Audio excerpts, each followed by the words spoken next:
איליה. ימנית לפנים, ושוב ימנית ללסת.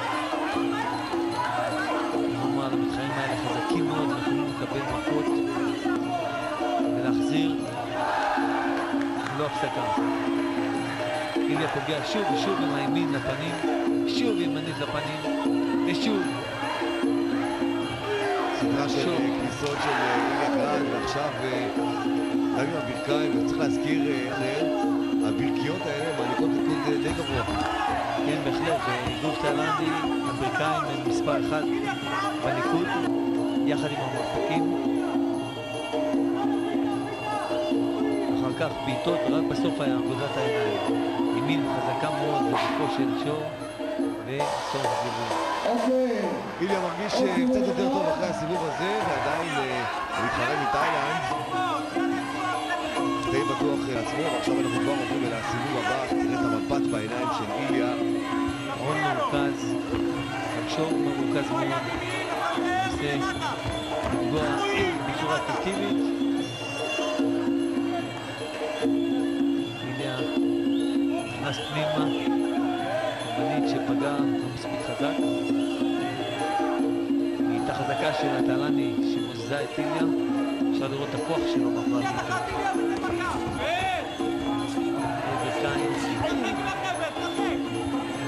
סגירה טובה מאוד של התאילנדי. אפשר לראות שהתאילנדים מקרוב, כשהם רוצים לבלום את הברכיות, הם מראים את הרגל ובולמים את עבודת ברכיים של הישראלים. איליה, ברך חזקה לפנים, עימות ושוב ברך לפנים. ימין חזקה מאוד, אימבי על הפניו של שור. שור נסוג ועוד ברך. שור בצרות. כן, הוא בטח בצרות כאשר איליה גרד עכשיו מתחיל להריח את הדם ומיד מתנפל על התאילנדי שמולו. סדרה של כניסות ודחיקה של המתאבק התאילנדי אל הפינה. ציון דיין עכשיו מפריד בין השניים. האם תהיה כאן ספירת חובה? לא, הוא מחדש את הקרב, אין כאן שום בעיה. הנה נכנס פנימה. ימין חזקה לפניו של השור. אפשר לשמוע את המכה עד לפה. איליה ממשיך. נתת ידיים. אפרקאט, וימין נשארה שמפילה את התאילנדי לרצפה לספירה. כן, הפעם אין שום ברירה לציון דיין, והוא חייב ללכת על ספירת החובה לשור התאילנדי. לספור עד 8, והנה עכשיו לבדוק איתו אם הוא עדיין כשיר כדי לחזור אל הקרב. מוצא אותו כשיר ומחדש את העניין מחדש. שור חזק מאוד, המשיך את הקרב, מה לא מצב, עם ברך חזקה עם ימין, וברך לראש שמפילה את שור למטה לרצפה. זהו, זה בעצם מחסן את העניין מבחינתו של המתחרה התאילנדי. האוהדים של איליה גרד ביציעים באמת יכולים לשמוח. ציון דיין מרים את המתאבק, ואיליה גרד ממהר כדי לדאוג שהכל איתו בסדר, מתנצל אולי בדרכם של התאילנדי.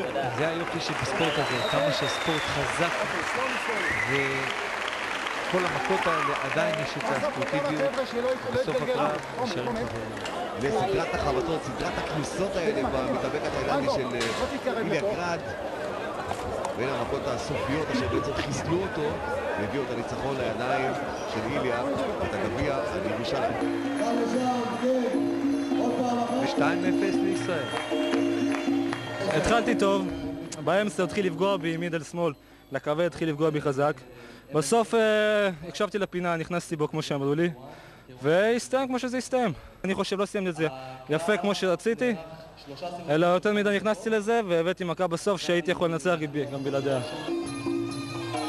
ומכאן אנחנו כבר עוברים אל הקרב אשר בעצם חותם את סדרת הקרבות בין ישראל לתאילנד, והריקוד הזה הוא בעצם אחד מגולות הכותרת של הערב כולו. תאילנדים מוכרים שמי שרוקד בצורה הכי יפה גם מתחרה הכי טוב. התאילנדי הזה הוא, אפשר לומר, המתחרה הטוב ביותר בין התאילנדים. בפינה הכחולה יוסי יוסקאי מזרחי 63 קילוגרמים, המאמן שלו רוי אייסלר מרחובות. בפינה האדומה סנסאפ ססיפת מתאילנד. זה הולך להיות קרב חזק וטוב מאוד. ססיפת ב-120 קרבות באצטדיונים בבנקוק, בפיני. מתוכנן, חזק מאוד, חד מאוד, אבל בעיטות קטלניות. משהו על הרקורד של יוסי יוסקאי מזרחי. יוסי בחור מאוד מאוד מנוסה, אבל עבר של המון קרבות.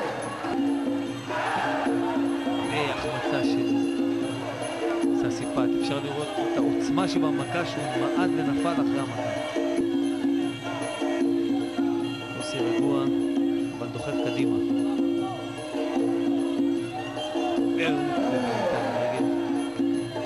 טלנדי מודה לו על התנועות, הוא אומר עכשיו אני איזון. תהיה שמאל ישרה ובעיטה לגופו של יוסי. יוסי מיד מנצל את העניין הזה, תופס את הרגל של הטאילנדי, רץ איתו עד הפינה וממשיך בסדרה של חבטות. בינתיים ביצוע כזה מגיע הרבה נקודות. פוק ובעיטה ימין לרגל של הטאילנדי. טאילנדי מצדו מחכה. וימין חזקה מאוד לפניו של הטאילנדי. הייתה שם ניסיון לבעיטה גבוהה מאוד של יוסקאי, הוא אומנם החטיא אותו, אבל אם הבעיטה הזו הייתה נכנסת זה היה כואב. בעיטה חזקה מאוד של ססיפת. ועוד בעיטה. יוסי בועט, אבל נבלם על ידי הטאילנדי.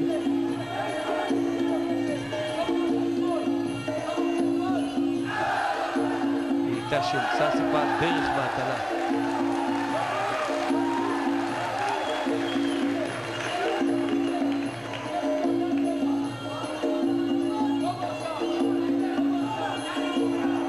ימנית חזקה עם בעיטה שמפספסת ססיפת. בעיטה לגופו של יוסי שנקצת ואין נפילה של שני המפלגות. עד עכשיו אנחנו בעצם רואים קרב טוב, חזק ושקול מאוד. קרב שקול מאוד. בעיטה לפנים הרגל של יוסי וססיפת מחזיר